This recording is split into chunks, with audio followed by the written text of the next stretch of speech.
नमस्कार दोस्तों, आज हम सीखेंगे कि कैसे आप साधारण सिरेमिक या कंक्रीट की सतह को खूबसूरत और रियलिस्टिक हनीकॉम्ब यानी शहद की छत्ते जैसी बनावट दे सकते हैं।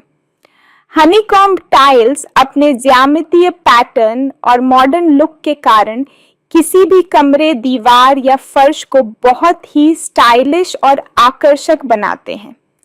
सबसे पहले सतह को पूरी तरह साफ और सूखा करना बहुत जरूरी है।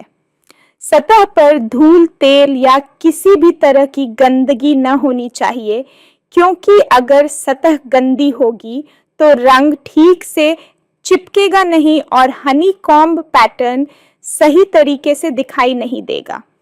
आप हल्के गीले कपड़े या स्पंज का इस्तेमाल करके सतह को अच्छी तरह साफ कर सकते हैं। सतह तैयार होने के बाद हम बेस कोट की तरफ बढ़ते हैं। बेस कोट के लिए आप हल्का ग्रे, क्रीम या ऑलिव वाइट कलर चुन सकते हैं। इसे छोटे ब्रश या रोलर की मदद से सतह पर समान रूप से लगाएं।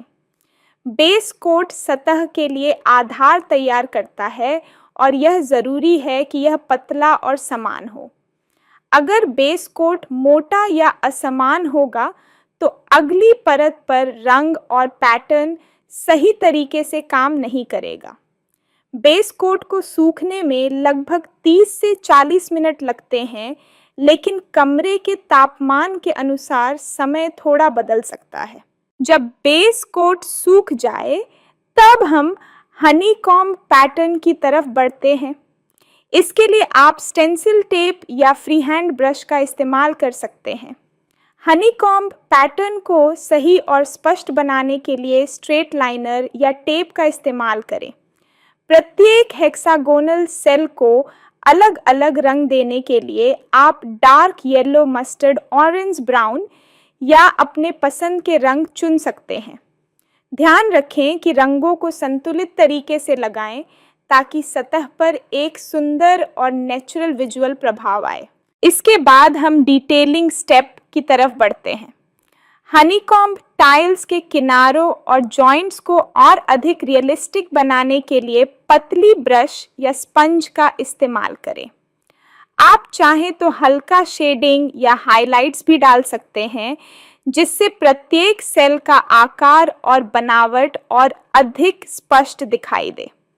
हल्का ब्राउन या गोल्ड टोन की स्ट्रोक्स सतह पर लगाकर सेल्स के बीच गहराई और नेचुरल शेड्स बनाए जा सकते हैं।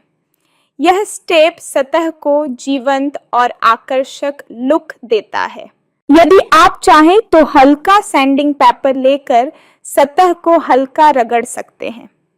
यह स्टेप ऑप्शनल है, लेकिन इससे रंग की लेयर और टेक्सचर और अधिक प्राकृतिक और रियलिस्टिक दिखाई देती है। सैंडिंग करते समय सतह को ज्यादा न घिसें, सिर्फ हल्का टेक्सचर लाने के लिए इस्तेमाल करें। जब रंग और पैटर्न पूरी तरह तैयार हो जाए तब हम प्रोटेक्टिव कोट या सीलेंट की तरफ बढ़ते हैं। सीलेंट सतह को स्क्रैच, दाग और पानी से बचाता है। इसके लिए मैट या सेमी ग्लॉसी फिनिश सबसे अच्छा रहता है, क्योंकि यह सतह के हनीकॉम्ब पैटर्न और रंगों को और निखारता है। इसे ब्रश या रोलर की मदद से पूरी सतह पर समान रूप से लगाएं और कम से कम 2-3 घंटे सूखने दें। सूखने के बाद सतह का रंग, पैटर्न और टेक्सचर और अधिक जीवंत और आकर्षक दिखेगा। ध्यान दें कि इस प्रक्रिया में धैर्य और प्रैक्टिस बहुत महत्वपूर्ण है।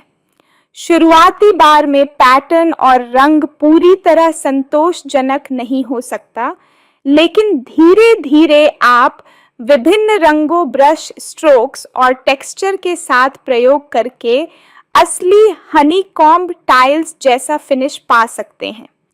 छोटे हिस्सों पर पहले अभ्यास करें और फिर बड़ी सतह पर इसका प्रयोग करें। तो दोस्तों, इस तरह से आप आसानी से अपने घर की किसी भी सतह को सुंदर, स्टाइलिश और रियलिस्टिक हनीकॉम्ब यानी शहद की छत्ते जैसी बनावट दे सकते हैं। याद रखें कि रंगों और पैटर्न के साथ प्रयोग करना ही इस आर्ट का असली मज़ा है। जितना अधिक आप प्रैक्टिस करेंगे, उतना ही असली और खूबसूरत फिनिश आपके हाथों में आएगा। धन्यवाद, और अगली बार हम एक और शानदार DIY टेक्निक के साथ मिलेंगे।